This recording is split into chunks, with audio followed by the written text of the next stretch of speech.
y Mérida. Vamos a dar comienzo al juicio. Antes de eso, ¿tienen alguna duda? El formato de tiempo. ¿Clausura cuánto es? En esta oportunidad estamos utilizando 7 minutos. 7 minutos. Sí. Ya, muchas gracias. Otra réplica. ¿Tienen ustedes alguna duda de tiempo? ¿Sí? ¿Se puede usar el cronómetro? Sí, mientras traten de mostrar algo que sea visible. Ah, lo otro, si quieren correr como los teclados de los computadores, denle nomás, no hay ningún problema. No es que están como buenos, entonces no los queremos extraer. Ya. Entonces, ¿alguna otra duda nada para dar comienzo?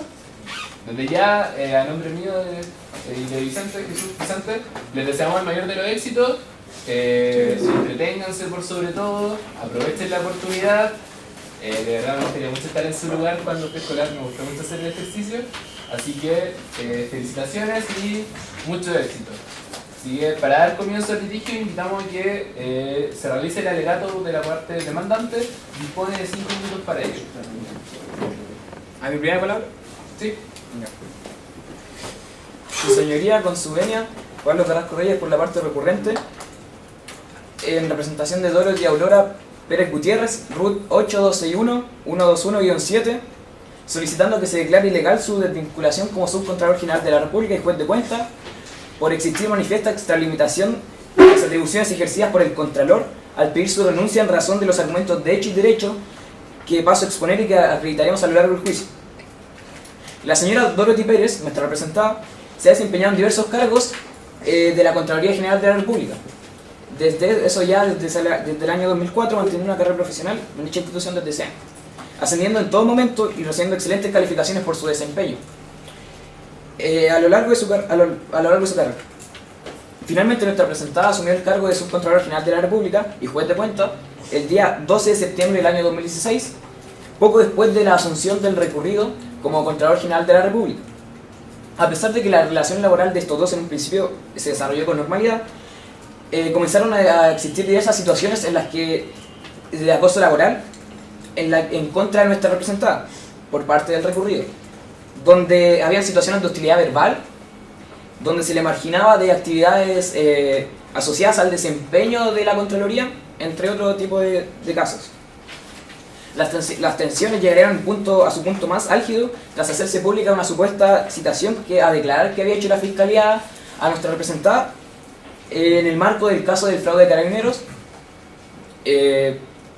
puesto que con el fundamento de que Pérez ejercía el cargo de subjefa de la División de Auditoría Administrativa entre 2010 y 2014, investidura que le otorgaba facultades y derechos y deberes de fiscalización y control sobre los recursos de la Policía Uniformada. Finalmente, el día 20 de agosto de 2018, Pérez, el Contralor General le solicitó la renuncia verbal a nuestra representada, renunciar a su cargo de Subcontralora General de la República y juez de cuentas. Y bueno, nuestra representada se negó argumentando que no habían razones para esta situación. A raíz de la negativa, el Contralor General de la República dictó la resolución número 21/2018, en la cual declaraba vacante el cargo de juez de cuentas y Subcontralor General de la República, vinculando ilegalmente a nuestra representada del organismo por los argumentos de derecho que enunciaré y que serán desarrollados por el litigante Francisco Zúñiga durante su alegato de Derecho, Doctrina y Jurisprudencia. Como primer punto, vamos a probar la ilegalidad de la resolución número 21/2018, apelando al ordenamiento jurídico vigente y la doctrina de juristas. En segundo punto, se probará la falta de motivación racional necesaria para dictar el acto administrativo, demostrando la arbitrariedad y la desviación de fines de la que adolece este mismo acto. Como tercer punto, nos vamos a referir a la situación de acoso laboral en contra de nuestra representada desde la arista jurídica. Y como cuarto punto, vamos a resolver la existencia de posibles antinomias que podrían surgir en el caso, demostrando la legitimidad y la justicia de nuestra demanda. En razón de lo anteriormente señalado, es que nosotros creemos que procede la declaración de ilegalidad y nulidad por parte de este tribunal a la resolución número 21, puesto que es un acto administrativo arbitrario e ilegal en contra de nuestra representada. Sin nada más que decir, muchas gracias. Muchas gracias por su presentación. El turno ahora para la contraparte dispone de 5 minutos para realizar su alegato de apertura. Después de ambos alegatos.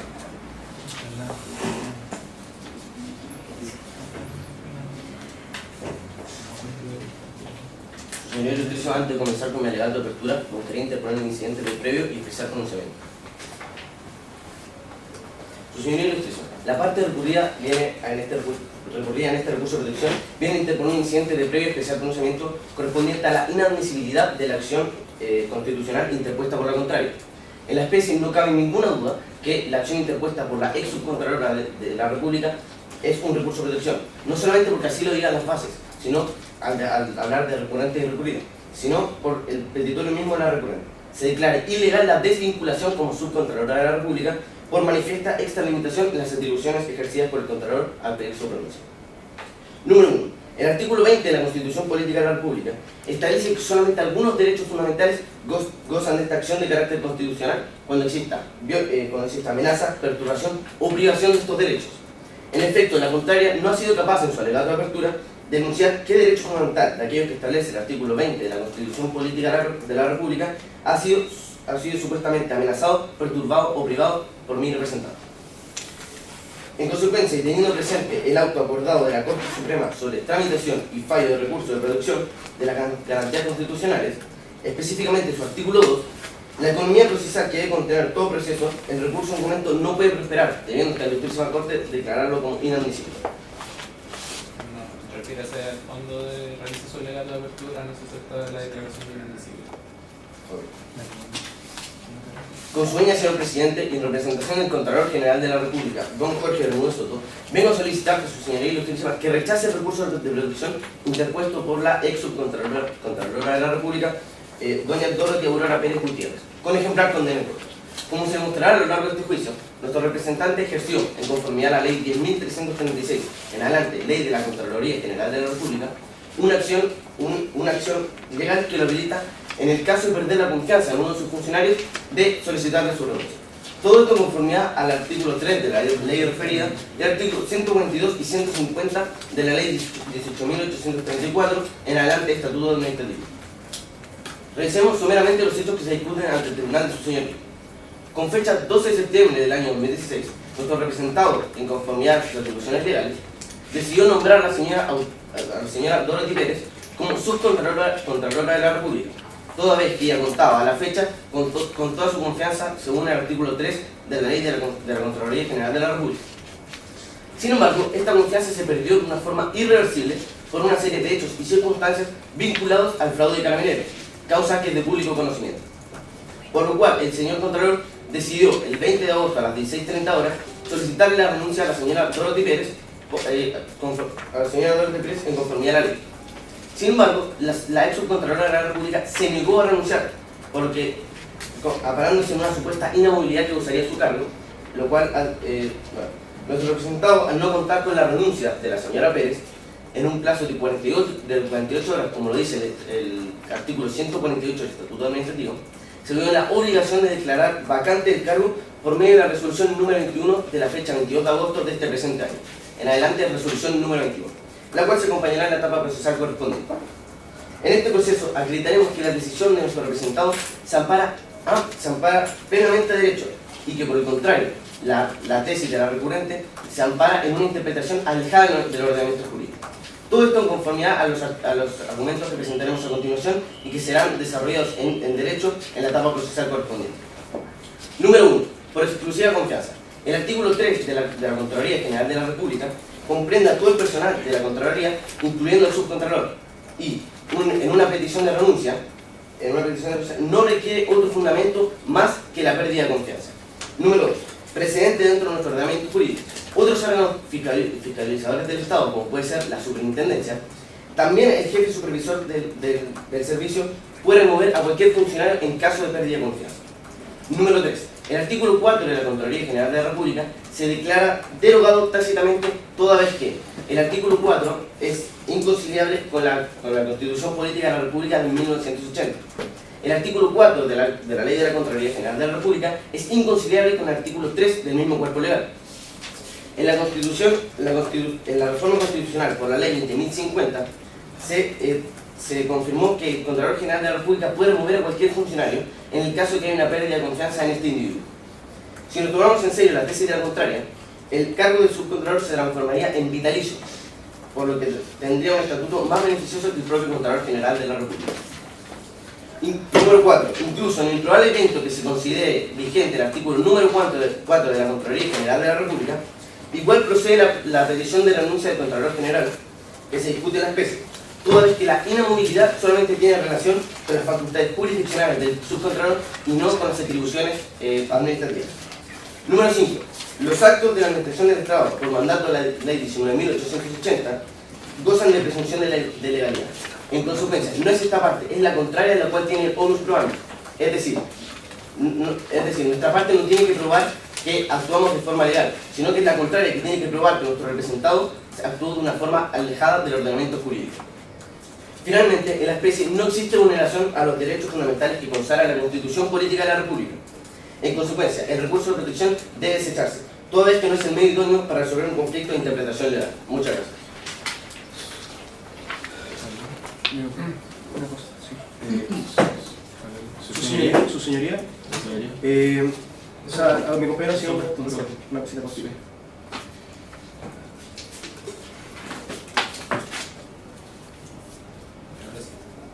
Que la contraparte habla del artículo 20 de la Constitución de la Constitución Política de la República, pero esta no se encuentra en nuestros medios de prueba.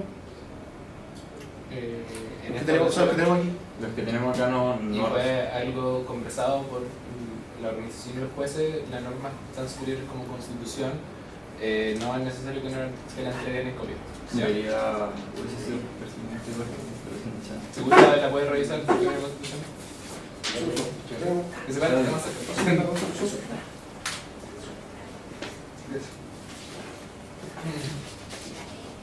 Ya. Chicos, en este caso parten ustedes con la réplica y después vamos a ir rotando los turnos de las réplicas para que no siempre ustedes tengan que partir primero ni ellos segundo.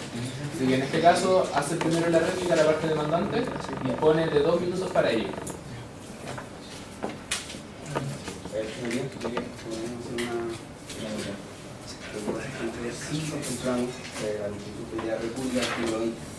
Le están pidiendo el artículo en concreto. Especificado. Sí, que el artículo copiado. A eso se refiere. Está bien. Pero no, continúa. Tiene 2 minutos. Lo que nosotros hemos entendido, y lo dicho por la contraparte, es que ellos meramente se han dedicado a refutar lo que sería el recurso de protección por Dorothy Pérez. Más sin embargo, no se nos ha dado ninguna teoría del caso, por lo tanto no entendemos cuál sería la teoría del caso de la contraparte, puesto que, repito, solo se han dedicado a refutar.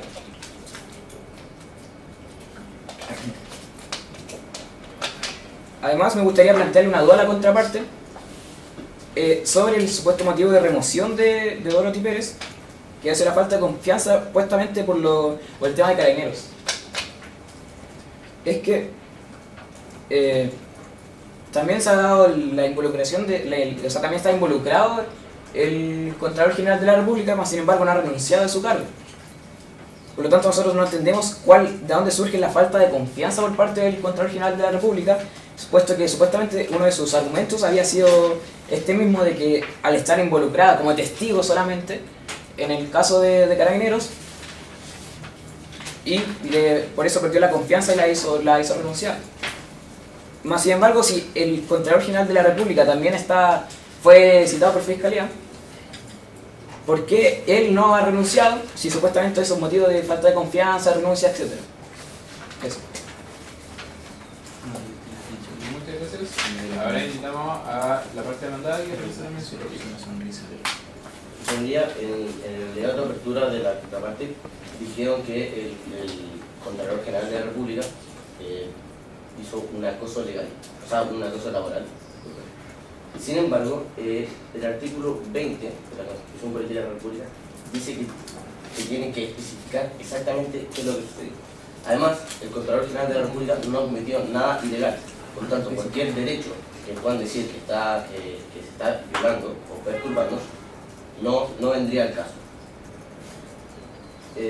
Una pregunta, ¿puedo responder cosas que hayan dicho recién? No.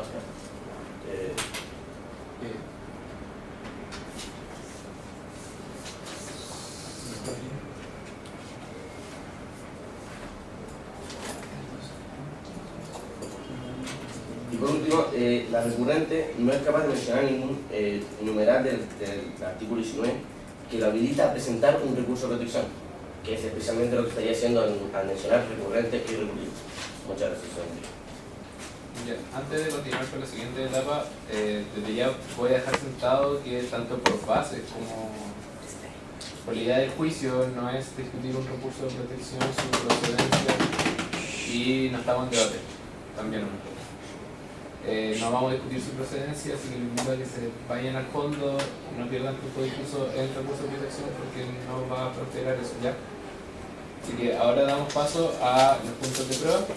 Como entonces estaría diciendo que no es recurso de protección. Lo que estoy diciendo es que no estamos discutiendo la admisibilidad o no admisibilidad de un recurso de protección ni en sí si existe o no un derecho vulnerado, sino que estamos directamente, quiero decir, sino que estamos discutiendo si es legal o no es legal la desvinculación de la persona en cuestión. ¿Ya?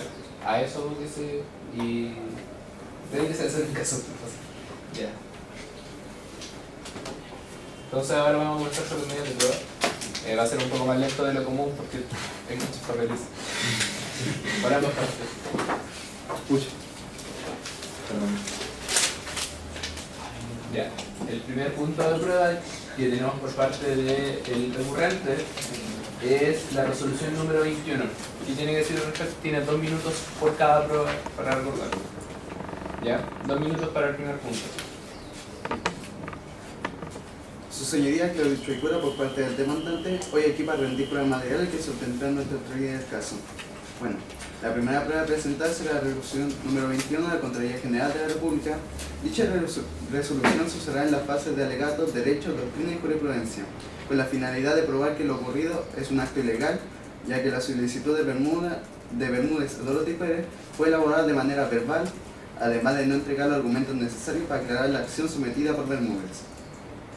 Esto se puede comprobar en la noticia, en la resolución número 21 de Bermúdez, donde se puede apreciar claramente que él no tiene argumentos necesarios para solicitar la renuncia de Dorothy Pérez.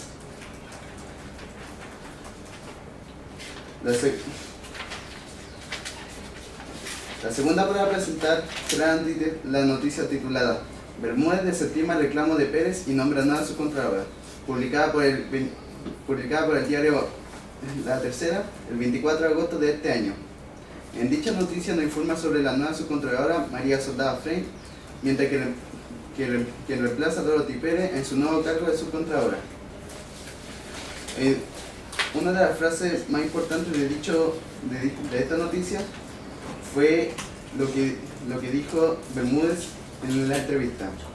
Le voy a leer el segundo párrafo de la noticia donde dice: hora antes de haber sido nombrada por el titular de entidad Jorge Bermúdez en reemplazo de Dorothy Pérez, a quien el lunes se le pidió su renuncia por una serie de desencuentros entre ambos. Esto se habría acrecentado luego de que se conocía que el fiscal Eugenio Campos, quien indaga el millonario fraude en el interior de Carabineros, citaban a la abogada a declarar en la causa. No es bueno que autoridades aparezcan improvocadas en casos judiciales. Dijo que se trató de seguillas del día al día por cuestiones de trabajo y también personales.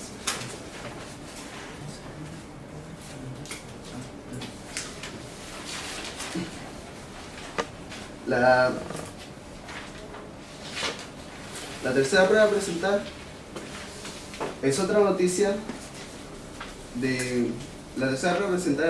con el título Contralor Bermúdez declarará como testigo por fraude en Carabineros, publicada por el diario La Tercera el 1 de septiembre de 2018. Esta noticia nos da a entender la sospecha del fiscal regional de Magallanes, Eugenio Campos, junto con el Carabineros de Chile, dirigido al Contralor Jorge Bermúdez, de la implicación del millonario fraude institucional en Carabineros. Debido a esto, citan a declarar a Bermúdez en calidad de testigo, tal como lo hizo Dorothy Pérez, lo cual sería utilizado como pretexto para la pérdida de confianza que llevaría a Bermúdez a dictar la resolución número 21. Además, en sucesos anteriores, en el mismo caso del millonario fraude en Carabineros, también se aprecia la participación de la abogada María Isabel Carril, quien ocupa un alto cargo en Contraloría y a quien no se le pidió su renuncia. A pesar de estos tres personajes, Bermúdez, Pérez y Carril, hayan participado en la misma situación dentro del caso como testigo, solo Dorothy Pérez es aquella que recibe una sanción de su solicitud de renuncia. La cuarta prueba a presentar es una carta al director escrita por Eduardo Soto Clos, uno de los más grandes abogados de Chile. Que comúnmente acá lo que nos hablan y nos contentan, ¿por qué? Porque si posee el Contralor General ese poder de derogación, ese aquí es el asunto. Donde responde a la pregunta, a lo que este mismo responde que la organización constitucional de la Contraloría que establece este organismo será el encargado del funcionamiento del Contralor General, pero el artículo número de ley 10.337 afirma el Contralor que no tiene poder de vincular a la subcontraloría, ya que este posee trato especial y el único que puede llevar esto a cabo es el presidente de la República. La prueba presentar se puede ver en el último párrafo, dicho por el dato Sotoclós, se puede decir que la razón de este inciso 2 es muy clara. El subcontralor, la ley 10.336, artículo 107, inciso número 1, le ha conferido la función de juez de primera instancia en el juicio de cuentas, es decir, el juez de la República.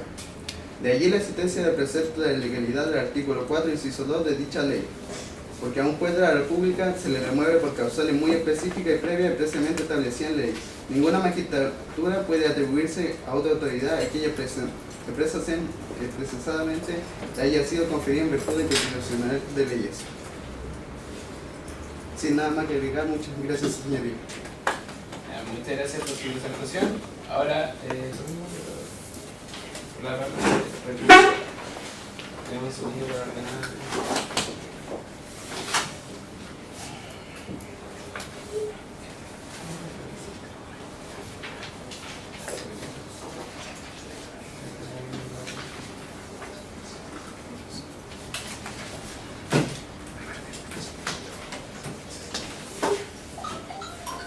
Dispone también de 2 minutos por prueba.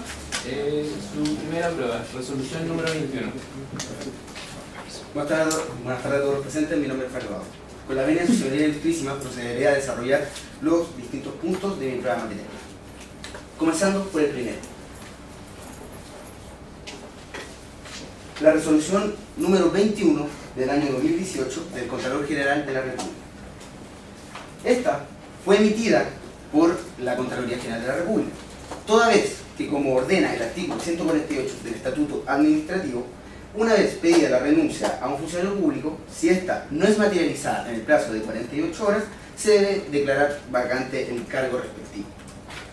En esta resolución se encuentran los argumentos legales como la motivación del acto administrativo, cumpliéndose todos los requisitos para que ésta sea válida, no como ha planteado a la contraria. Especialmente el hecho de que el Contralor perdió la confianza en la subcontralora, cosa que probaremos más adelante. ¿Puedo usar el segundo punto? Sí. Ya, entonces, certificado de matrimonio doña Dorothy. Certificado de matrimonio de doña Dorothy Pérez Gutiérrez, emitido por el registro civil. En dicho documento consta que la ex subcontralora se encuentra actualmente casada con don Fabián Orlando López Paleto, funcionario de Carabineros, al momento de producirse el mayor fraude de Carabineros en la historia de Chile, el cual es de público conocimiento. Paso a mi prueba material número 3.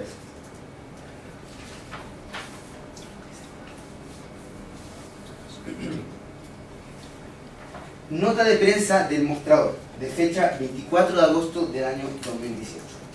Bueno, en la referida nota de prensa da cuenta de los siguientes hechos. Número 1. La ex subcontralora será citada a declarar como testigo en el caso de fraude a Carabineros. Número 2. La ex subcontralora era la responsable de 2 funcionarios, Juan Muñeres y Carlos Moreno, que practicaron auditorías a Carabineros y que no detectaron irregularidades previo a la detección del fraude. Y número 3, que el cónyuge de la ex subcontralora es un carabinero de la institución. Estos antecedentes son los que, a juicio de nuestro representado, terminaron con la pérdida de confianza con la recurrente, motivo por el cual se le solicitó su renuncia en conformidad a derecho. Y pasando a nuestra prueba material número 4, antes de reproducirla, me gustaría decir que esta es muy relevante porque es la única entrevista en la que el Contralor explica la pérdida de confianza en la subcontralora. Por favor.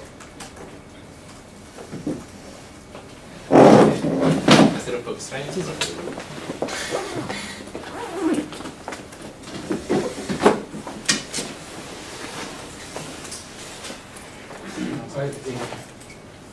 Subcontralora. ¿Por qué saca a Dorothy Pérez de su cargo? Porque la verdad, Contralor, es que a esta altura la explicación de que no fue una sola cosa, fueron varias y que es personal, la verdad es que no fue satisfactoria como explicación. ¿Qué pasó? Bueno, lo primero que hay que aclarar acá es que una de las facultades del Contralor General es la de remover a las personas que son de su confianza. Eso está establecido en la ley. Yo vi muy bien la ley, lo discutí con los abogados de la propia Contraloría de distintos departamentos y al final tomé la decisión de aplicar esa potestad que tiene el Contralor. Luego le voy a preguntar por eso, pero primero la razón. ¿Por qué? Porque fíjese que la vicepresidenta de la Asociación de Funcionarios de la entidad, de la Contraloría, Andrea Palacio, en Radio Pauta dice que hace unos días usted dijo a ellos, a los funcionarios, que usted destituyó a Dorothy Pérez porque ella había sido llamada a declarar en el caso Carabineros. No. Mire, muchas veces los funcionarios de la Contraloría son llamados por la Fiscalía a declarar, porque efectivamente el trabajo nuestro implica a veces detectar ilícitos que tienen connotación penal y por lo tanto es normal que un funcionario de la Contraloría vaya como testigo a declarar a la Fiscalía. Lo que ocurrió acá es lo que dice precisamente la norma y es que faltó la confianza, se perdió la confianza en ese trabajo en equipo que estábamos haciendo con el control. ¿Usted perdió la confianza en Dorothy Pérez? Sí, por cierto. ¿Por qué perdió la confianza? Mire, las razones precisas yo se las di en la reunión privada que tuvimos los dos. ¿Tiene que ver con Carabineros, Contralor? Evidentemente, aquí hay una parte que tiene que ver también con esa investigación. Aquí hay que recordar que... Perdón, para ser más preciso, ¿tiene que ver con que Contraloría no haya hecho todo lo que tenía que hacer, con que no haya detectado antes el fraude? Precisamente eso es materia del sumario interno que está hoy día en la Contraloría. Y eso es lo que ya se está investigando también por el propio fiscal Campos en materia penal. Por lo tanto, eso está cubierto con un secreto de sumario todavía. Es decir, yo no me puedo pronunciar sobre esa materia.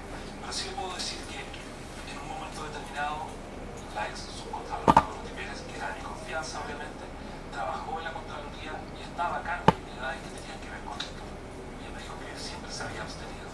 Y luego resultó que no se había abstenido en todos los casos. Entonces, eso fue un elemento ya detonado. ¿Pueden prender de nuevo? 17:30.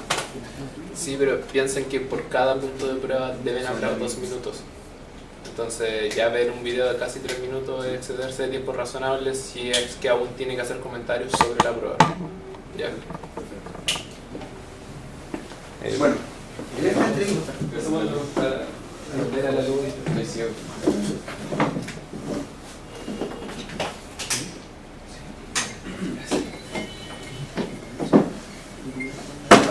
en esta entrevista se prueba por qué el Contralor perdió la confianza en la recurrente.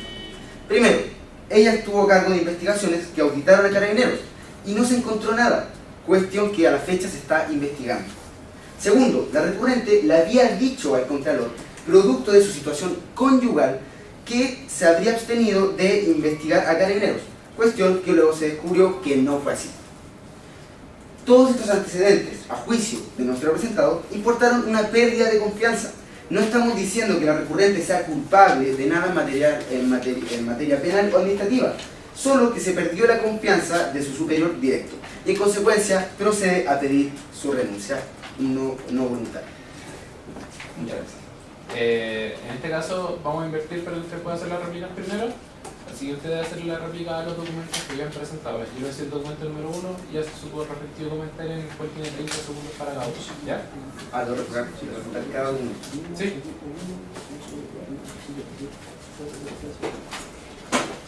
Respecto al primer punto de prueba de la parte demandante. Pone 30 segundos que comienzan a correr la hora.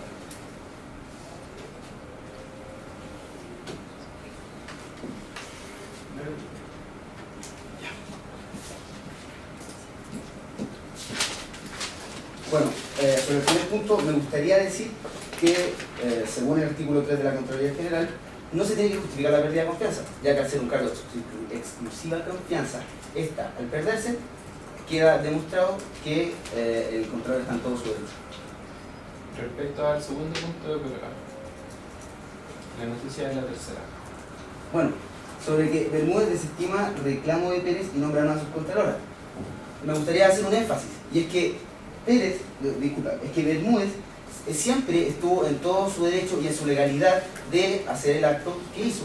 Entonces, finalmente, al nombrar una nueva subcontralora, como ya lo habíamos dicho, que a las 48 horas de la renuncia no voluntaria queda vacante el puesto. Entonces, está en toda su legalidad. Respecto al tercer punto.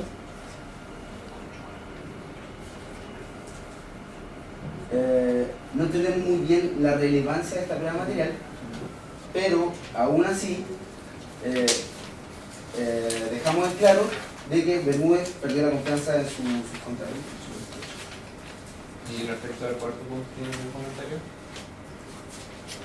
¿Qué podemos correr ahora?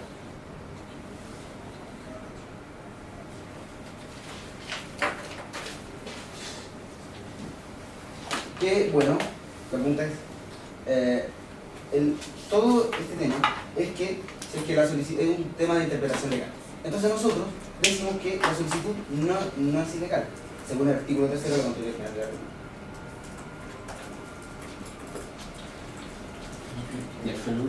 Ahora el mismo ejercicio, pero desde la parte del recuento.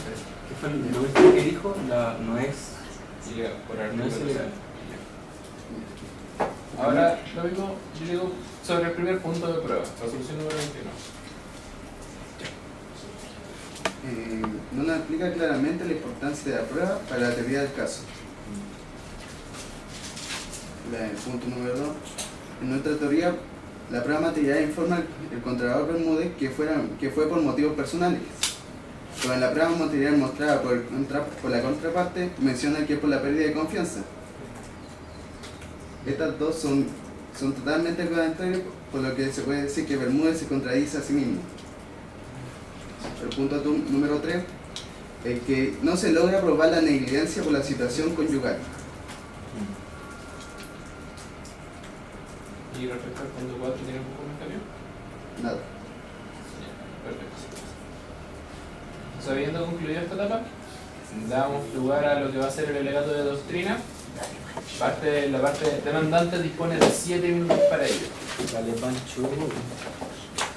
Recordamos que tiene también una réplica de 5 minutos, pero va a ser luego de realizado los dos discursos, ¿ya? Ok.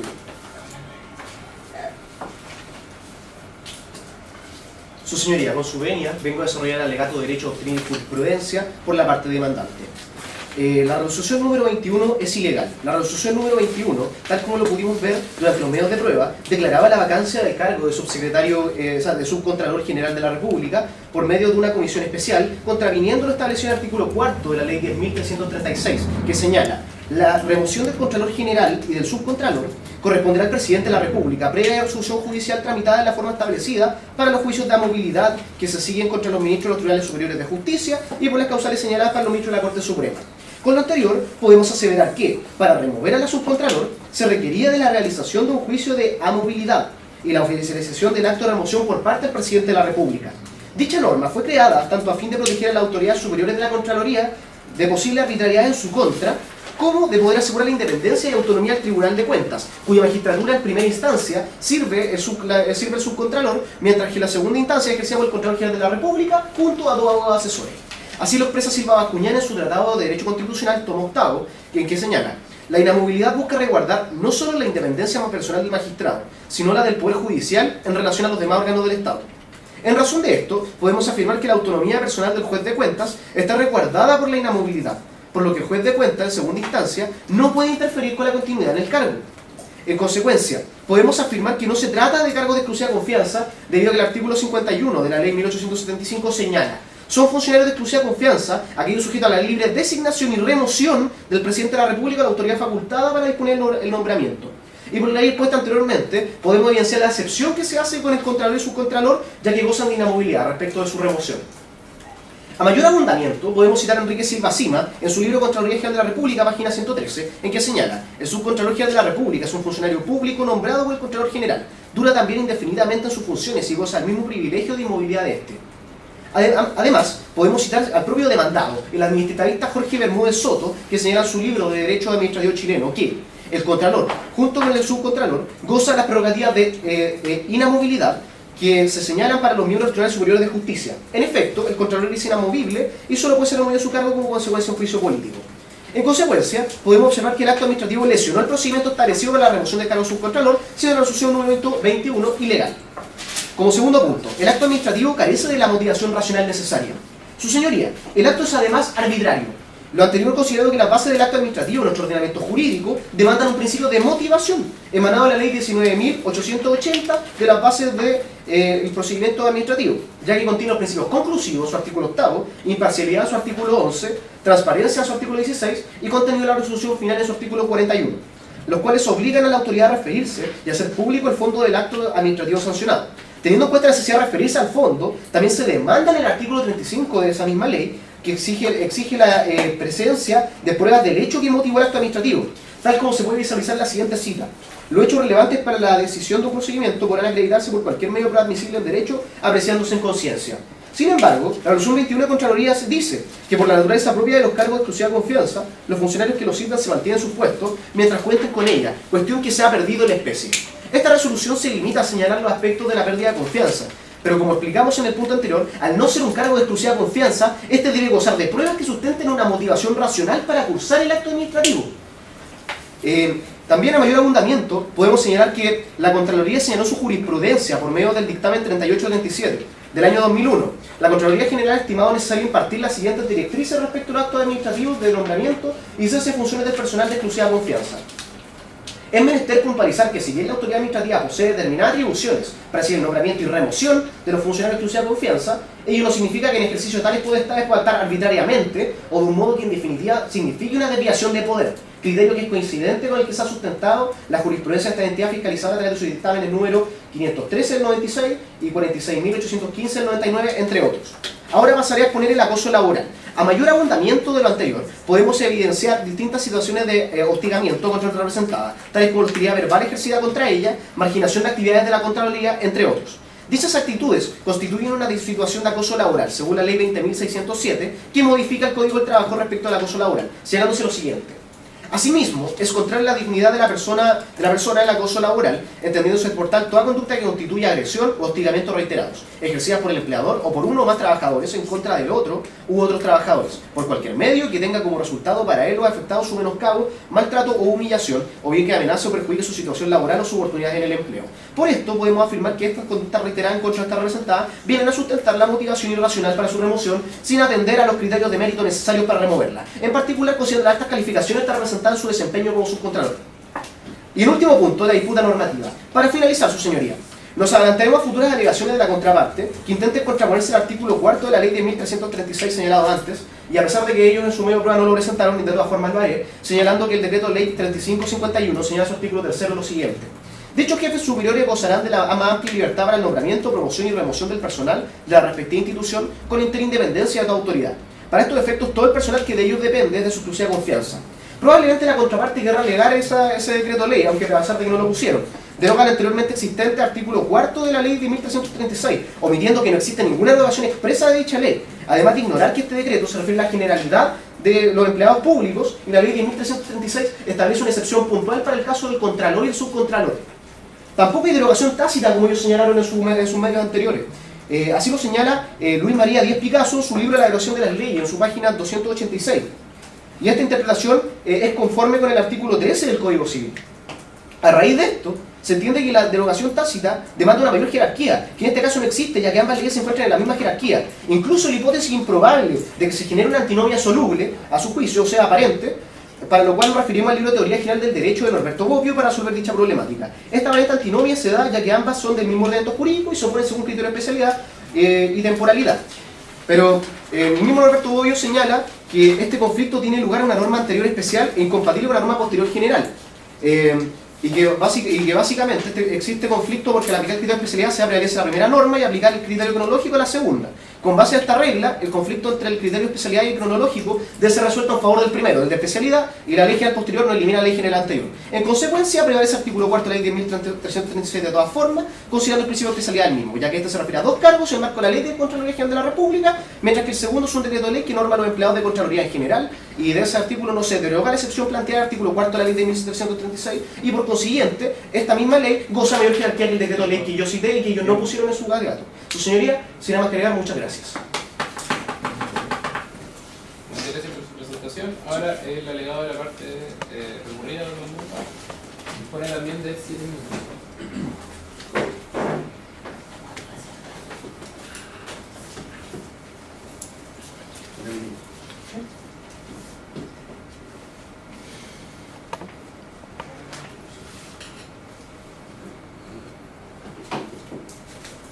A continuación, pasaré a desarrollar los argumentos en derecho ofrecidos en el alegato de apertura. Número 1. ¿Qué funcionarios se entienden por exclusiva confianza en el artículo 3 de la Ley de la Contraloría General de la República? Si revisamos el artículo 3 de la Ley de la Contraloría, no resulta posible sostener, como pretende la recurrente, que el cargo de subcontralor sea parte del régimen de la exclusiva confianza. Lo anterior debido a que dicha disposición no efectúa la distinción alguna, debiendo considerarse que la expresión, cito, los demás empleados, se encuentra concebida en términos amplios y por tanto comprende a todos los servidores de la entidad fiscalizadora, incluida la persona del subcontralor. Si el legislador no hizo la distinción como reza el aforismo jurídico, no le compete al intérprete hacerla. Por su parte, la jurisprudencia de la Corte Suprema, ROL 1555-2017, ha dicho, cito, la petición de renuncia no voluntaria de un cargo de exclusiva confianza de la autoridad competente constituye el ejercicio de una potestad discrecional entregada por la ley a la administración.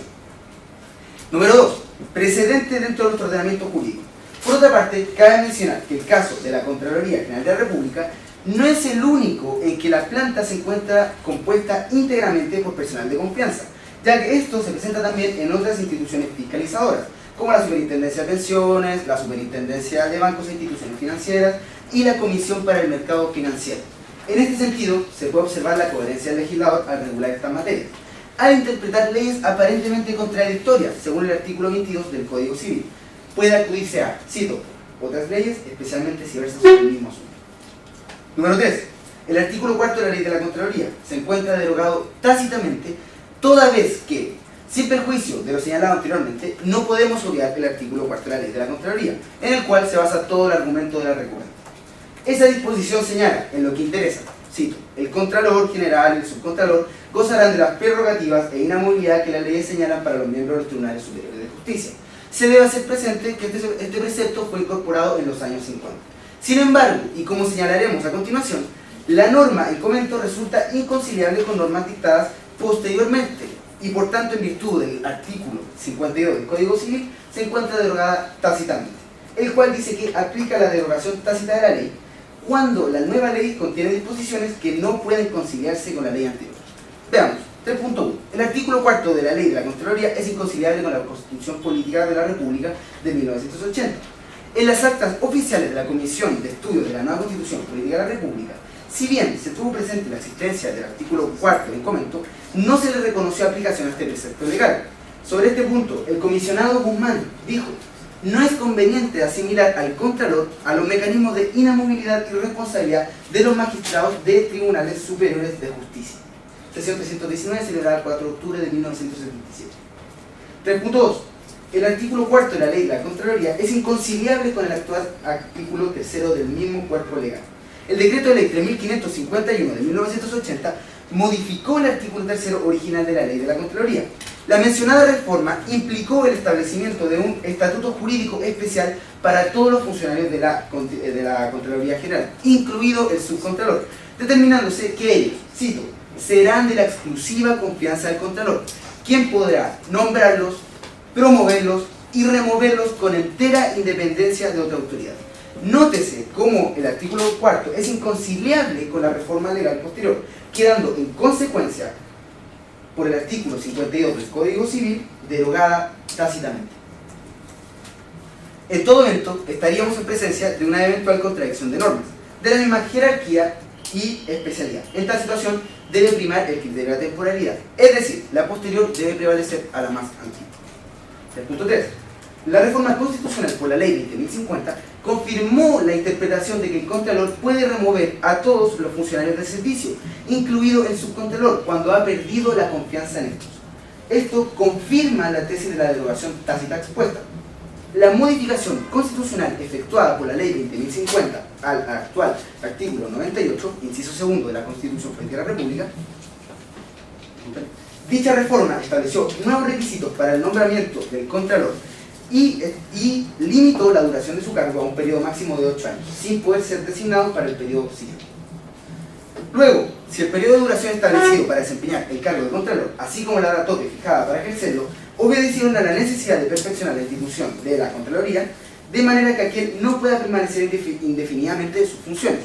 Mal podría entenderse que quien colabora directamente con dicha máxima autoridad y la reemplaza pueda quedar exento de todo límite temporal. El punto 4. Si nos tomáramos en serio la tesis de la contraria, el cargo de subcontralor se transformaría en vitalicio, teniendo un estatuto más beneficioso que el propio Contralor General de la República. Considerar como subsistente el referido artículo 4 de la Ley de la Contraloría General en los términos pretendidos por la contraria conduciría a la absurda situación que el cargo de subcontralor tendría la calidad de vitalicio, pues carecería de las limitaciones que el propio constituyente ha establecido para el Contralor en relación con la duración de su periodo, gozando así de un estatuto privilegiado, no tan solo respecto del resto de los funcionarios de la institución, sino de su propio superior jerárquico, y ello a pesar de que el subcontralor es nombrado directamente sin concurso público y sin la intervención del presidente y el Congreso Nacional. Número 4. Incluso en el improbable evento que se considere vigente el artículo 4 de la Ley de Contraloría, igual procede la petición de renuncia del Contralor, que se discute en la especie. Como prescribe la Ley de la Contraloría, el subcontralor tiene tanto funciones jurisdiccionales como administrativas. En ese orden de cosas, y aún en el evento que su señoría ilustrísima considere que la norma del artículo 4 permanece vigente, se debe entender la inamovilidad solo para efectos jurisdiccionales, permaneciendo vigente la solicitud de renuncia para otros temas administrativos. Sostener lo contrario se llegaría a la irracional conclusión de que jamás el subcontralor podría ser alejado de sus funciones con ocasión del irregular o insatisfactorio ejercicio de sus restantes atribuciones, revistiendo en la práctica la calidad de un funcionario público exento de control y responsabilidad, hipótesis que resulta inaceptable en el marco de nuestro ordenamiento jurídico. Número 5. Los actos de la Administración del Estado por mandato de la Ley 19.880 gozan de presunción de legalidad. En todo momento hacemos presente a su señoría ilustrísima que, conforme al artículo 3 de la Ley de 1919-1880, los actos de Administración del Estado gozan de presunción de legalidad. En consecuencia, el unus probandi, en este caso recae exclusivamente en el recurrente. Y número 6. Finalmente, en la especie no existe vulneración a los derechos fundamentales que consagra la Constitución Política de la República. Finalmente, no se observa en la especie una vulneración a los derechos fundamentales. En la especie no hay problema de derechos fundamentales, sino simplemente un problema de interpretación legal. Muchas gracias. Muchas gracias por su presentación.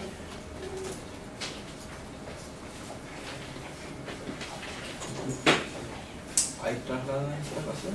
Sí. Ahora se va a dar la réplica, parte de la postura recurrente, ¿ya? Dispone de igual forma de 5 minutos. Ambas posturas tienen 5 minutos para su postura. Sí, inmediato, su señoría.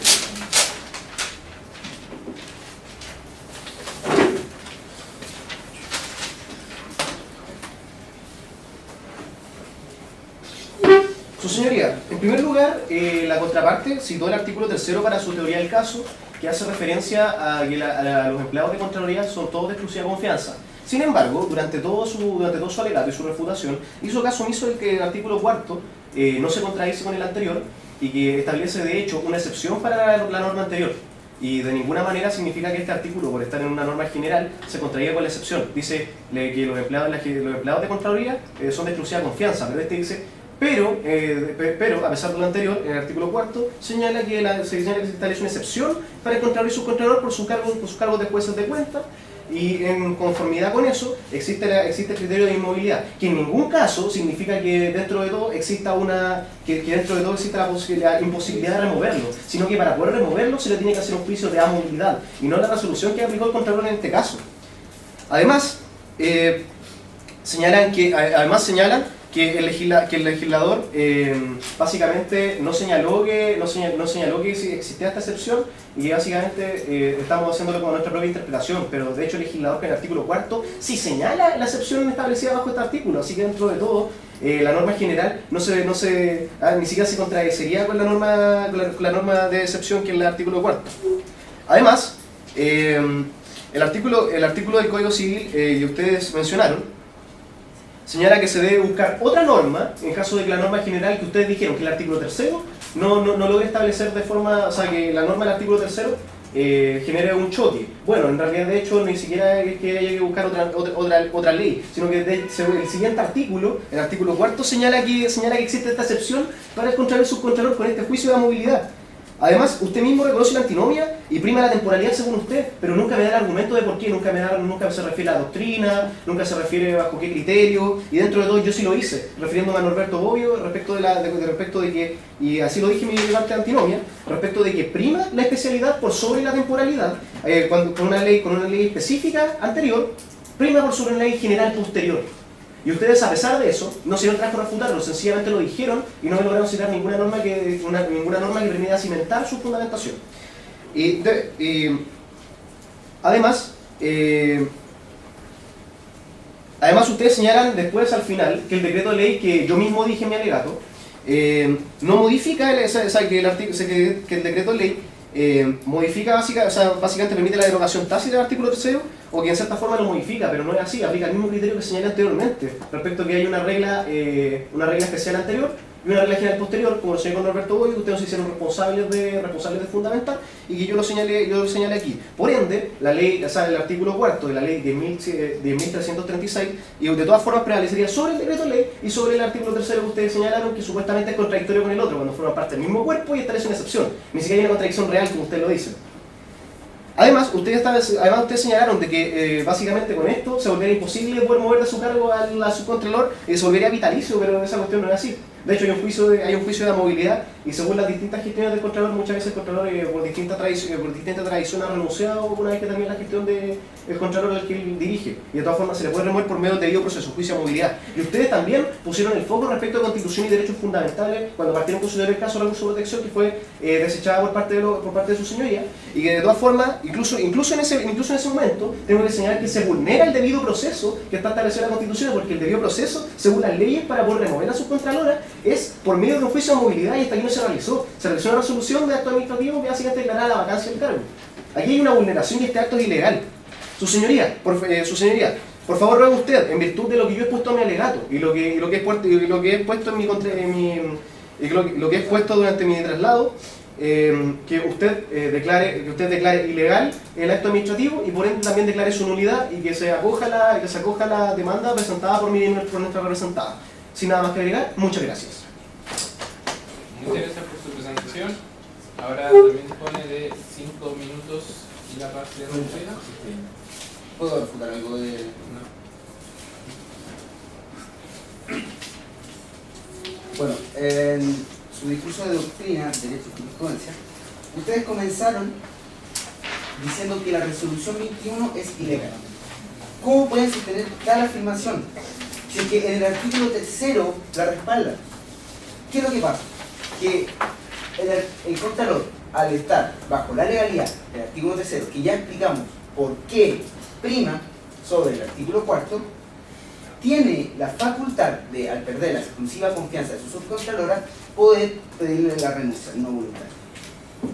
Dejando así derogada tácitamente el artículo 4, como ya lo dejamos claro en nuestro discurso de derecho y de doctrina, derecho y jurisprudencia, con los motivos ya explicados previamente. Número 2. Ustedes han mencionado que el libro, usted ha mencionado el libro escrito por Bermúdez, el cual no es un argumento para usar en esta materia, ya que toda vez que este fue, primero de todo, escrito hace 8 años, él no era contralor y pudo perfectamente cambiar de opinión. Un libro, este libro en particular, lo único que está haciendo es reproducir la ley. No porque un libro que exprese una opinión o diga o cualquier cosa, el Estado chileno debería incorporar y tomarlo como ley. Eso es totalmente erróneo lo que ustedes han planteado. Número 3. tratamos que nosotros estamos tratando de anteponernos ante el artículo 4. No es que nosotros estemos tratando de anteponernos, es que el artículo 4 queda derogado tácitamente, como ya se explicó. Entonces, ustedes con su afirmación de que nosotros estamos tratando de anteponernos es totalmente erróneo. Es simplemente algo de leyes que respaldan que el artículo tercero, sí, el artículo tercero tiene más relevancia que el artículo 4 en materia de lo que se está hablando. Y nada más por mi parte. Muchas gracias. Cerramos la etapa de los alegatos de doctrina y derecho.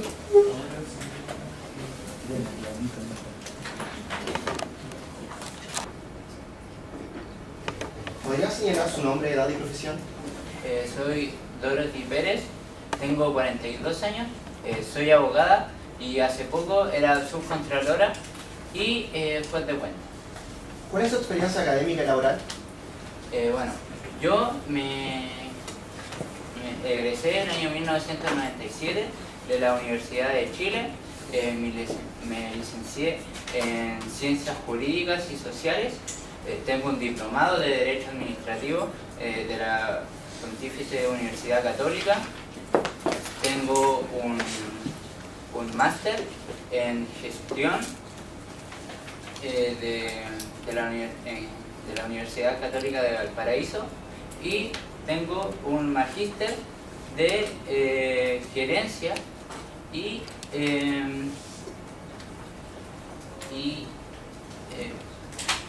políticas públicas de la Universidad Adolfo Ibáñez. Además, todas estas sacadas con calificaciones sobresalientes.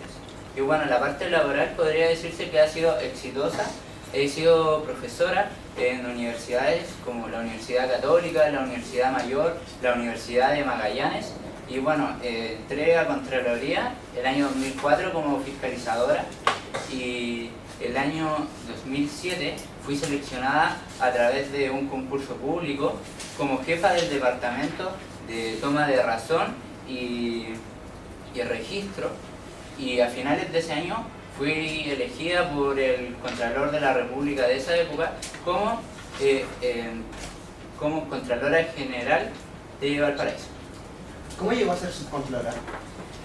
Bueno, me ascendió o me dio el cargo Jorge Bermúdez por mi experiencia y porque habíamos formado un gran equipo cuando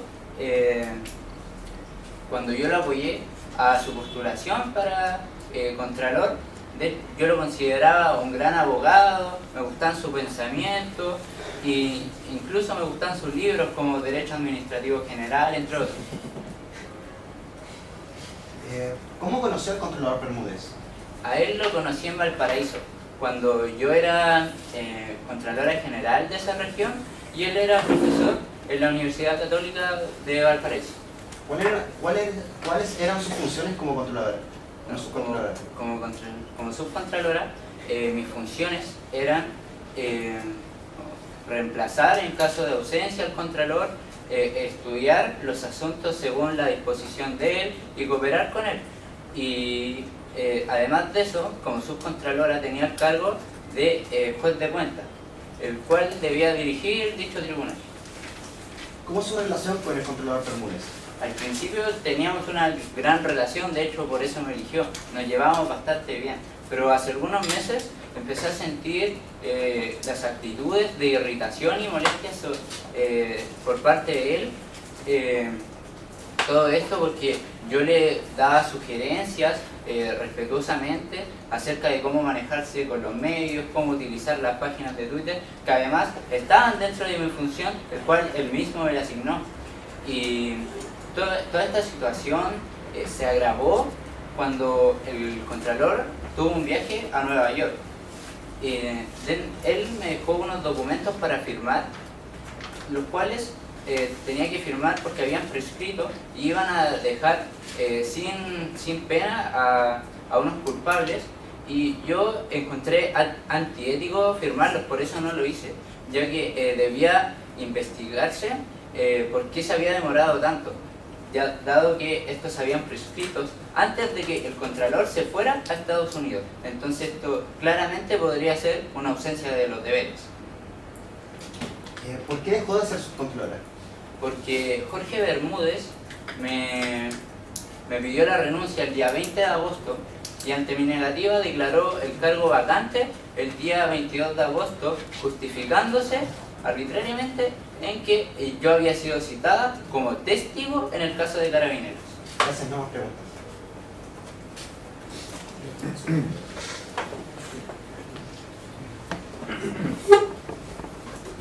La verdad es que el contraexamen dispone de 4 minutos para realizarse, ¿ya? Sí.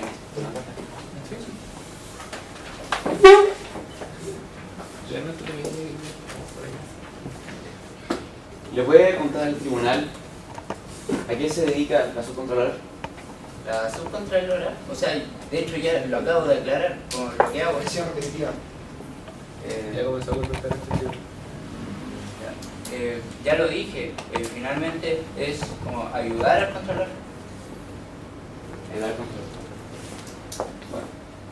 ¿Le podría explicar al tribunal por qué el Contralor le pidió la denuncia y si se acuerda de la fecha? Objeción repetitiva. Por esto en el mensaje. ¿El apelado? Irrelevante, o sea, necesitamos saber por qué le pidió la renuncia, no por qué ya no es. El punto por qué ya no es. Reformule su pregunta, claro. ¿Por qué el Contralor le pidió la renuncia?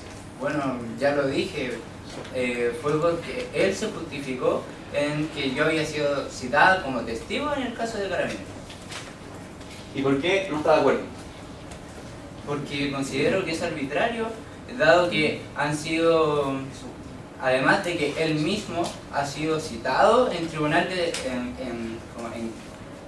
testigo a la misma causa y no he visto que él haya renunciado. Lo veo arbitrario, además que otras personas también han sido citadas y no las ha despedido. ¿Qué derechos fundamentales han sido transgredidos? Específicamente, 426 numerales del artículo 19 se refieren. O sea, eso lo ha aclarado mi equipo. O sea, me está diciendo que no sabe. Usted está presentando un recurso de protección sin saber qué derecho está siendo vulnerado. Oficial de inclinación.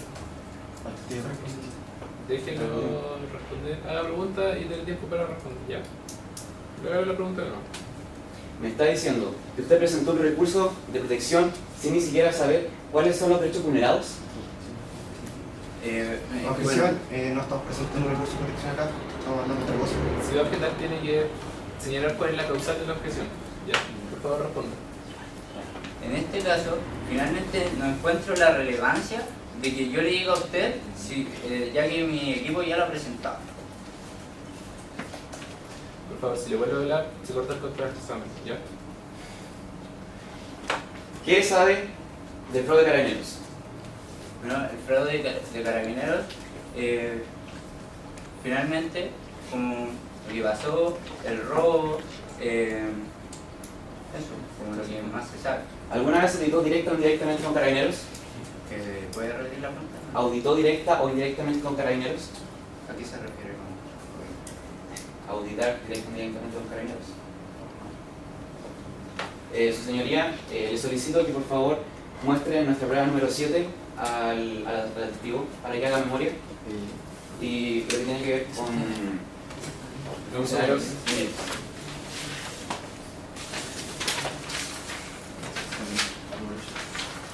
Ahí está la prueba, usted se hace cargo de ella si lo va a utilizar. Se lo voy a presentar para que lo vea.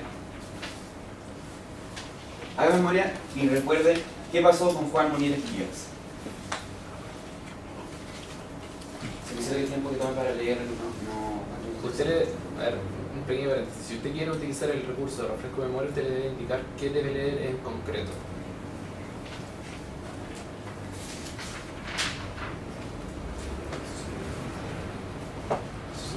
Debería estar marcado. Sí, lo siento, no lo va a poder utilizar. Si no se lo entrega marcado, no puede ser y ya ha perdido suficiente tiempo. Continúa con su línea de pregunta. ¿No nota ninguna situación irregular? ¿No nota ninguna situación irregular? situación irregular? Bueno, una opinión. Que responda. Está dentro de su área de expertise. Situación irregular. no, ya que, como usted sabe, soy subcontralora.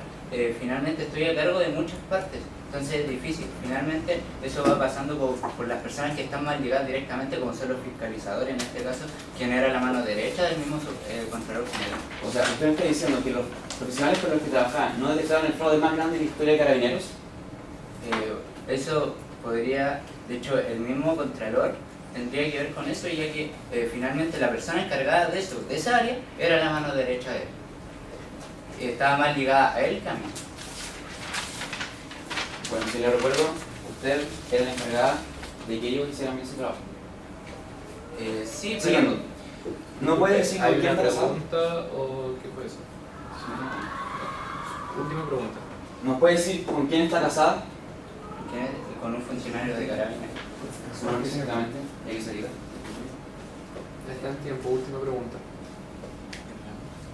Me está diciendo que no sabe con quién está casado. Y por Eso es irrelevante.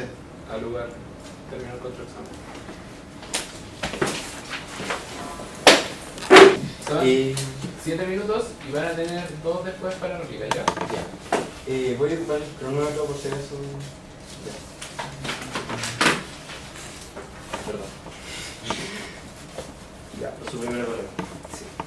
Su señoría, con su venia, Sebastián Enrique San Martín, llevará a cabo el alegato de clausura por la parte de recuerdo.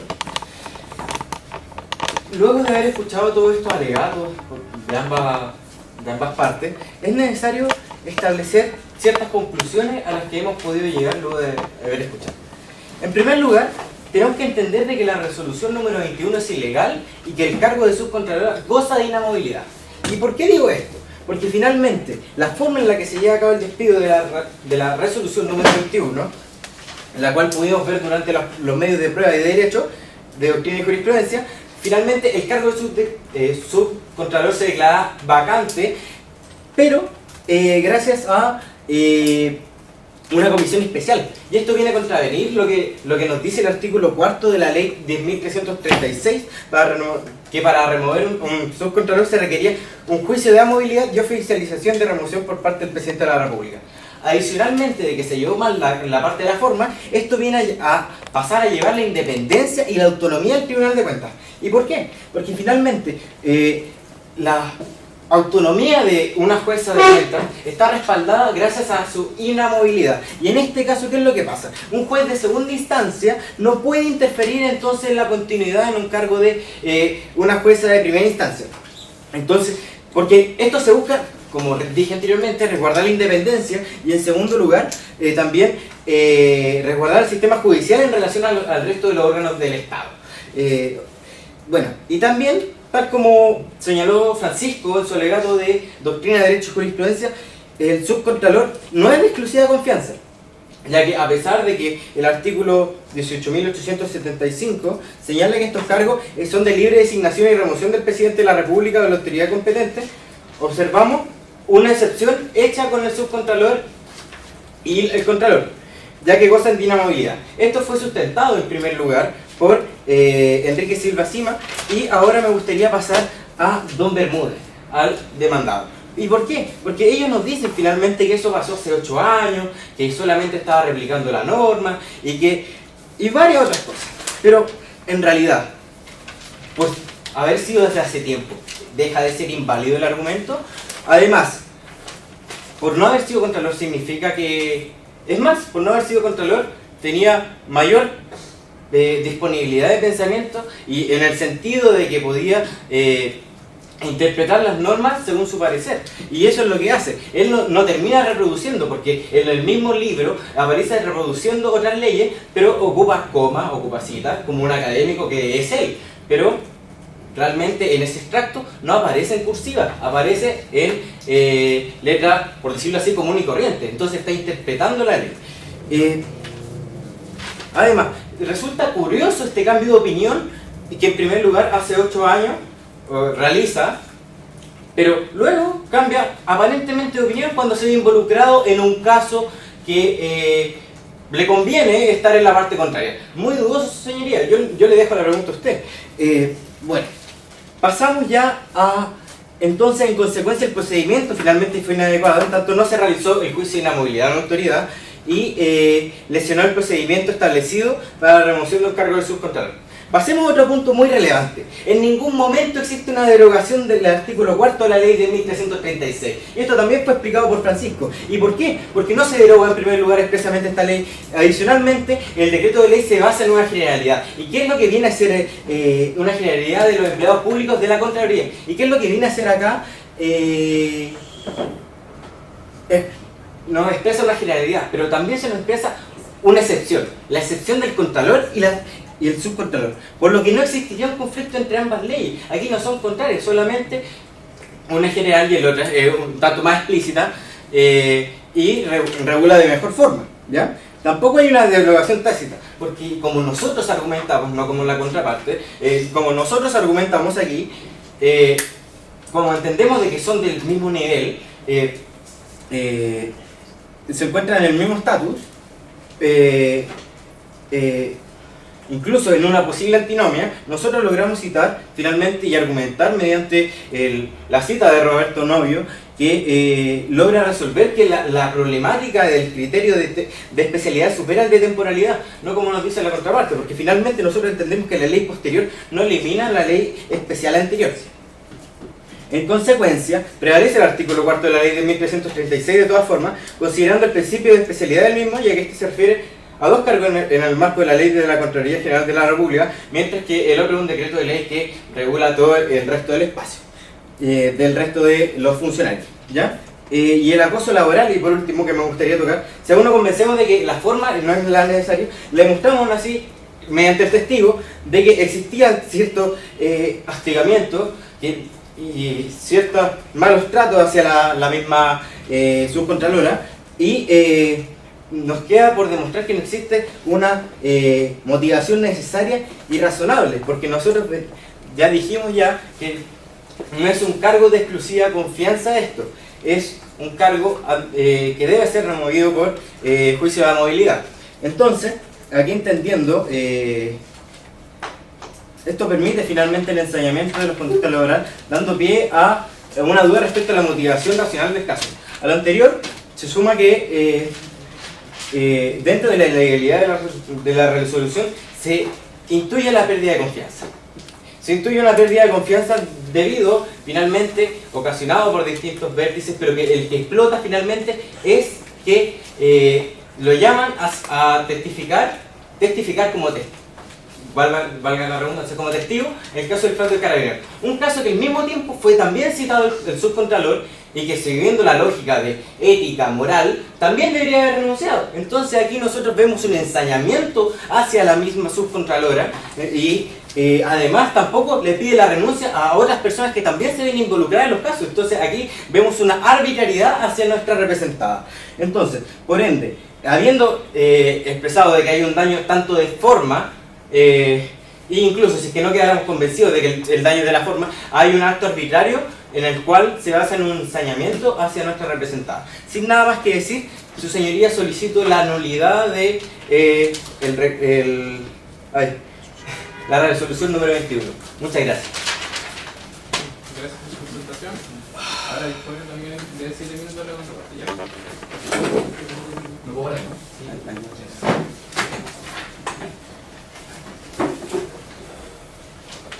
Sí. Ahí voy a hablar, ¿no? Bueno, con la venia y su señoría ilustrísima, vengo a exponer el alegato de clausura de esta parte, reiterando que se rechaza el recurso de protección interpuesto, con ejemplar condena en contra. Bueno, a lo largo de todo este juicio han quedado demostrados los siguientes hechos. Número 1. El Contralor General de la República es el jefe superior de la Contraloría General de la República, organizada jerárquicamente a través de unidades que dependen totalmente de él y con personal, el cual es de su exclusiva confianza, respecto al cual tiene las más amplias atribuciones de nombramiento, promoción y remoción. En segundo lugar, el subcontralor es un funcionario público que depende del Contralor General de la República y lo subroga, reconociéndolo legalmente como un colaborador directo de este mismo, el cual es de su exclusiva confianza. Una de sus funciones es la de carácter administrativo jurisdiccional como juez de cuentas, lo que en todo caso no lo hace formar parte del Poder Judicial ni lo sujeta a este estatuto del Poder del Estado. En tercer lugar, según el tenor expreso del artículo 3 de la Ley de la Contraloría, todos los funcionarios de la Contraloría General de la República son de la exclusiva confianza del Contralor, incluyendo al subcontralor. teniendo el Contralor la posibilidad, como mencioné anteriormente, de nombrarlos, promoverlos y removerlos, con la independencia de cualquier otra autoridad que pueda intervenir en ello. En cuarto lugar, los cargos de exclusiva confianza mantienen su estabilidad mientras cuenten con la confianza de la autoridad la cual los nombró. En caso de pérdida de esta confianza, estos pueden ser removidos por una petición de renuncia, como en este caso, la cual, de no ser presentada en las siguientes 48 horas, hace procedente la declaración de su vacancia. Y en lugar, el artículo 4 de la Ley de la Contraloría General es inconciliable con normas constitucionales y legales dictadas posteriormente, y por tanto, en virtud de lo dispuesto en el artículo 52 del Código Civil, se encuentra derogado tácitamente, como también se probó anteriormente. Bueno, la contraria no quita la validez al artículo 3, solamente considera como vigente el artículo 4. Aún de considerarse que el artículo 4 se encuentre vigente dentro de la Ley de la Contraloría General, este solo puede entenderse limitado a las funciones jurisdiccionales que desempeña el subcontralor, quedando siempre la posibilidad de que una autoridad máxima, en este caso el Contralor, le solicite su renuncia no voluntaria, con lo dispuesto en el artículo 3 de la Ley de la Contraloría General. Número 7.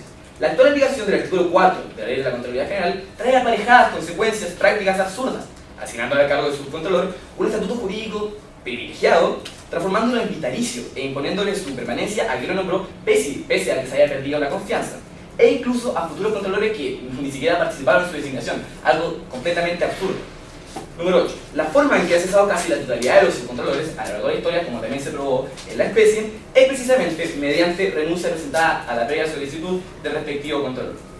La petición de renuncia no requiere otra motivación más que la pérdida de confianza, según lo expreso el artículo 3 de la Ley de la Contraloría. En la especie, tal pérdida ha quedado completamente demostrada. La ex subcontralora ha sido citada a declarar como testigo en juicio sobre hechos que involucran a sus subordinados en procesos de auditoría a Carabineros, los cuales no detectaron el fraude más grande de la historia de Carabineros, sumado al hecho que, como ha quedado acreditado, no se abstuvo de conocer procesos de revisión contra dicha institución como le prometió a mi representado, siempre en todo en el evento que se encuentra casada con un ex importante funcionario de Carabineros, como mencionaba el testigo. Por último, y en todo evento, la recurrente no es capaz de mencionar ningún numeral del artículo 19 que la habilita para presentar el presente recurso de protección. Cabe recordar que la demanda que presenta es un recurso de protección, el cual por dicho motivo no puede prosperar. Y bueno, también me gustaría recalcar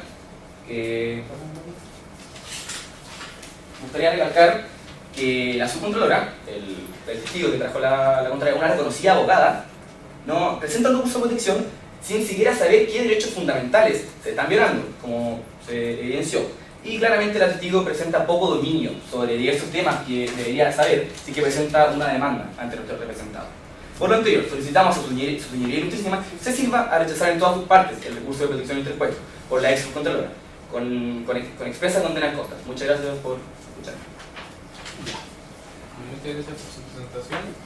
Ahora vamos a pasar a los últimos discursos que son de réplica y concluye el juicio. Su señoría, disculpe, ¿cuántos minutos tengo de...? 2. Ya. Y a su primera palabra comienzan a otorgar. Ya. En primer lugar, me gustaría englobar distintos enunciados que nos dice la contraparte, que finalmente se basan en la legitimidad del artículo 3 y de la confianza. Nosotros entendemos de que existe...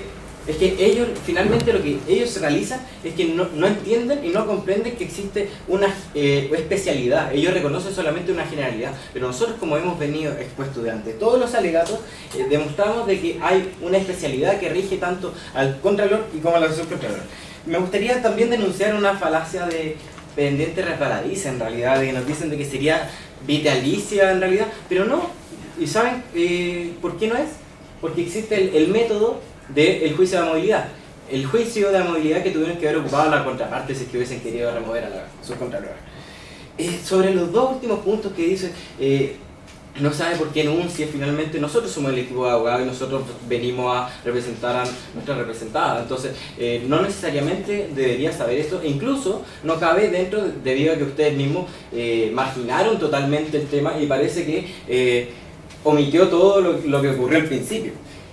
Otra cosa, que hay otras peticiones de renuncia, pero el tema distinto acá es que es la primera vez que se genera conflicto. Es la primera vez de que un subcontralor no quiere renunciar, y ese es el tema, y por eso estamos acá. Aquí no ha regido anteriormente otras solicitudes de renuncia, y bueno, si es que han regido otras solicitudes de renuncia, mal lo han hecho, porque en realidad tuvieron que haber sido juicios de movilidad. Pero aquí no estamos hablando de los casos anteriores, nosotros estamos hablando de aquí, de nuestra subcontralora, que no ha querido renunciar y que fue removida de su cargo arbitrariamente. Muchas gracias. Su discurso, invitamos a que realice la réplica con el No hay comunicación entre el profesor y el equipo.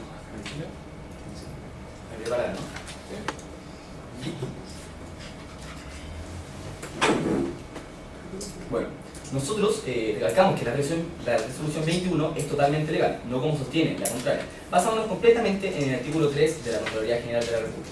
Bueno, otro argumento que utilizaron es el libro escrito, que ya fue refutado anteriormente, pero ellos siguen intentando interponerlo. Bueno, el libro escrito por Bermúdez, como ya se mencionó, no es un argumento válido, ya que este libro fue escrito hace 8 años atrás, cuando Jorge Bermúdez no era Contralor de la República, y obviamente cambió de opinión. Bueno, también la contraria señala una desvinculación ilegal, cuando el Contralor está en todo su derecho de destituir a cualquier funcionario de la Contraloría General de la República, como se mencionó, la Contraloría en un momento refutó, por la pérdida de confianza, pérdida que quedó demostrada en la especie. Todo esto, según el artículo 3 de la Ley de la Contraloría General, como es que se basa nuestro argumento. Muchas gracias. Muchas gracias por tu presentación. Damos por terminado el juicio. Invitamos a que ambos equipos se puedan saludar en realidad fuera de la sala. Afuera, que llegaron a puntos muy profundos de conocimiento sobre el tema. Pasó en el juicio pasado y como comentario comparativo, si bien tenían harto dominio del tema, se centraron en puntos más específicos. Entonces aquí ustedes intentaron abarcar todo, lo cual generó que nos costara un poco fallar. Y por eso también fue la invitación a preocuparse del argumento que están utilizando. Y el mismo felicitarlo de todas formas, porque el nivel de manejar toda esta información, estando en tercero, cuarto, primero, no sé qué cosa. Primero, segundo y cuarto. Bueno, en la media. Es complicado. Es muy complicado por llegar a esto. Estudiantes de Derecho no logran llegar a esto estudiando la carrera. Así que delante no invité a estudiar Derecho porque no sé si mucha gente quiere estudiar Derecho realmente, pero utilicen los conocimientos que han tomado porque les van a servir mucho y cuando conversen en la familia sobre la noticia van a poder demostrar que saben. Habiendo dicho eso, pasamos a los cuales van a ser los puntos que nosotros consideramos para tomar la decisión. El primer punto que nosotros tomamos en consideración fue resolver sobre si teníamos que discutir sobre un recurso de protección o de lleno discutir sobre la resolución. Este primer punto ya fue zanjado, pero de todas formas es que debíamos referirnos al fondo de la resolución, si era ilegal o no, dejando de lado el tema del recurso de protección como tal, que no hay un derecho vulnerado. De igual forma después sale una respuesta un poco ingeniosa por ahí, decir debido proceso, pero si nosotros aceptábamos eso, ganaban automáticamente y esa no es la idea y tampoco estaba en las bases. Entonces, tanto porque estaba en las bases que no era discutir sobre la presencia de un recurso de protección, como que si nosotros se lo aceptábamos, la contraparte perdía automáticamente porque no había denunciado un derecho como tal. Pero eso no es sustancial para lo que va a venir después. De todas formas, fue una buena idea decir eso y presentarlo como incidente. Se nota ahí que hay una ayuda legal de tal, pero suma puntos y suma experiencia nomás en este caso, ¿ya? Y no es fundamental para el fallo si íbamos a discutir igual el fondo. ¿Tu pregunta? ¿Y eso solamente se da por hecho de que es un recurso de eso? O sea, en realidad nada de esto pasa así en la práctica, es algo del caso. En teoría estamos discutiendo eso, pero sí, queda el vacío, ¿ya? Respecto al al segundo punto, es la pérdida de confianza. A juicio nuestro, consideramos que el Contralor Bermúdez nos consigue establecer los motivos de una pérdida de confianza o por qué se dio la pérdida de confianza. ¿Por qué? Porque en primer lugar nosotros no tomamos conocimiento real del Contralor como tal. Pudiendo el Contralor tal vez haber venido a declarar, nosotros no tenemos conocimiento de lo que dice más de una noticia en el cual dice que hay como una responsabilidad de parte de Dorotis. El punto está en que al habernos presentado esa prueba a nosotros vimos todo el video. Más allá de que nos lo comenten o no, nosotros vimos el video y el video también dice que están haciendo sumarios. Entonces ahí a nosotros nos queda la duda de si eso no justificaba en la medida de que si están haciendo un sumario, al parecer podría haber o no una responsabilidad. Entonces ahí queda un punto ambiguo sobre esto mismo.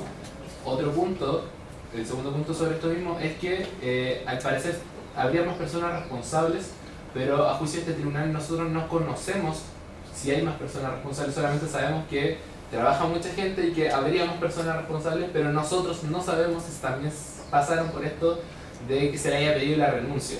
Entonces, la medida que nosotros no conocemos más casos, nosotros consideramos que este actuar en específico, sin fundamento, vendría a ser arbitrario, ¿ya? Entonces, nosotros consideramos que, como tribunal, la pérdida de confianza es un acto arbitrario, y ahora en el siguiente punto definimos si esto era importante o no para el caso. Sí, pero sobre el segundo punto, más que nada, es recalcar que si es que el criterio que se estaba utilizando para determinar que una persona merecía en este caso ser desvinculada, que se le pidiera la denuncia, era por el hecho de estar citada a declarar en calidad de testigo por el caso de Carabineros. Durante el caso se mencionó, por una parte también, que habían otras personas que estaban en la misma calidad de testigo, incluyendo en este caso que fue el mismo Contralor, y por otra parte nos ofreció como la explicación razonable de esto. O sea, si es que había no solamente Dorothy en este caso, sino que había otra persona que también trabajaba en la Contraloría, que también está llamada en este caso en calidad de testigo, ¿qué pasaba en ese caso? ¿Qué explicación razonable puede haber ahí? Y quizás con los testigos, quizás a través de la misma refutación, las mismas réplicas, pudo haberse dado o planteado la duda razonable, en lo que en este caso es tan importante quizás doña Dorothy, que no responde a un árbitro si es que estamos jugando el criterio respecto solamente que la hayan llamado a declarar en calidad de testigo en esta investigación de Carabineros, ¿ya? Eso más que nada, y de ahí surge esta idea de que este criterio termina siendo arbitrario si es que no estamos sancionándolos a todos por haber cumplido las mismas características. Del mismo modo también se retoma en parte la idea de que las decisiones deben ser fundadas en virtud del alegato de doctrina que presenta la parte recurrente. Entonces aquí se nos hace un poco más el tema que debe haber un razonamiento, ¿ya? Tal vez cuál era ese, podría haber sido tal vez cualquiera, pero que se hubiese declarado como tal de testigo es lo que uno hubiese esperado que se escuchara de él propiamente tal, si es que se podía presentar. Respecto al tercer punto que nosotros consideramos fundamental, es decidir lo del artículo 3 y del artículo 4. Le voy a referir así nomás porque ya creo que entienden claro cuál es cada artículo. Entendemos que hay una cierta modificación, hay una nueva ley por parte del decreto, el cual viene a modificar y...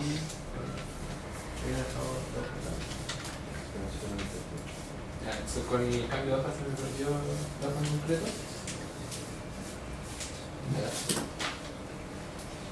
Que el artículo 3 de la norma se señala que los demás empleados de la Contraloría serían de exclusiva confianza del Contralor, quien podrá nombrarlos y promoverlos y removerlos con entera independencia de toda hora. A juicio nuestro no existe ninguna duda de que los funcionarios de la Contraloría pueden ser removidos a vista y paciencia del Contralor.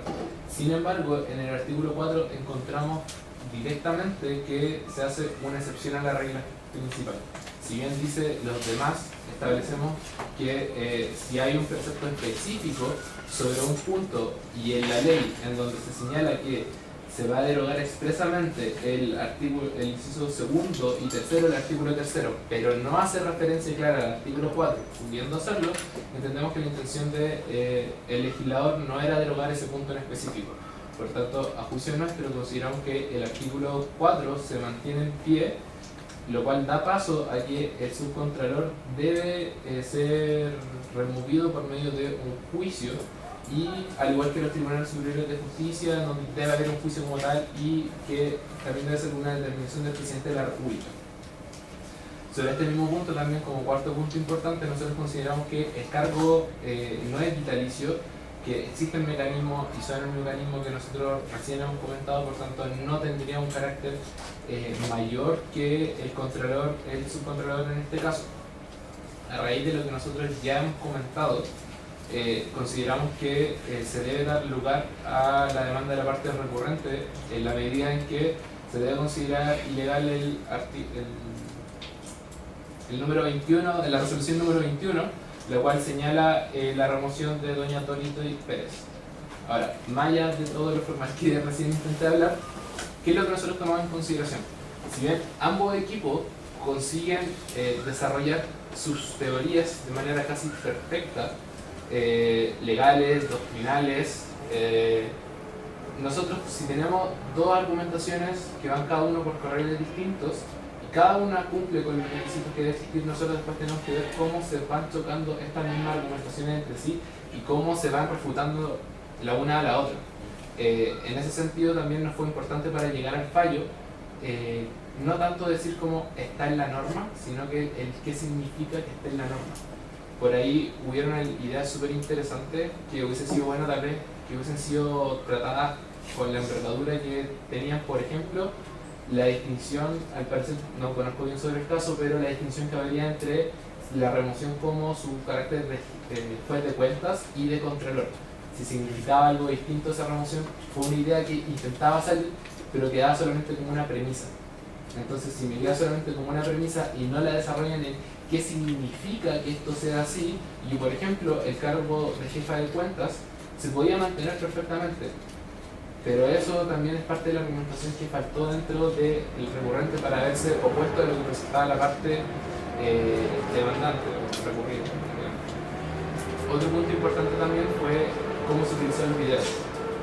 Y yo creo que eso también nos abrió, porque el video expresaba muchas cosas, hablaba de muchas cosas, entonces a nosotros también nos abre un poco como la visión de lo que está haciendo. Hubiese sido también importante, si querían tener la declaración del Contralor Bermúdez, haberlo traído, porque estaba dentro de los medios de prueba. Entonces, si la idea de la nota de prueba era escuchar al Contralor, podríamos haberlo escuchado como testigo. Entonces ahí también fue una deficiencia en cuanto a estrategia argumentativa, y dense cuenta de lo que nosotros estamos analizando en este punto. No estamos analizando si lo hicieron bien o mal, sino que lo hicieron ambos equipos tan bien que tenemos que llegar a ver el criterio de cómo fueron sus estrategias para derribar al otro. A eso es lo que llegamos como finalmente. Entonces, ustedes en este caso, chicos, no se vayan desanimados, lo hicieron súper bien, están en tercero, cuarto, segundo medio, no sé, y miren lo que están haciendo, quédense con eso, porque ahora tal vez están frustrados, están lateados de haber perdido, pero créanme que la derrota no la vean como derrota como tal, sino que veanlo como la experiencia que ganaron.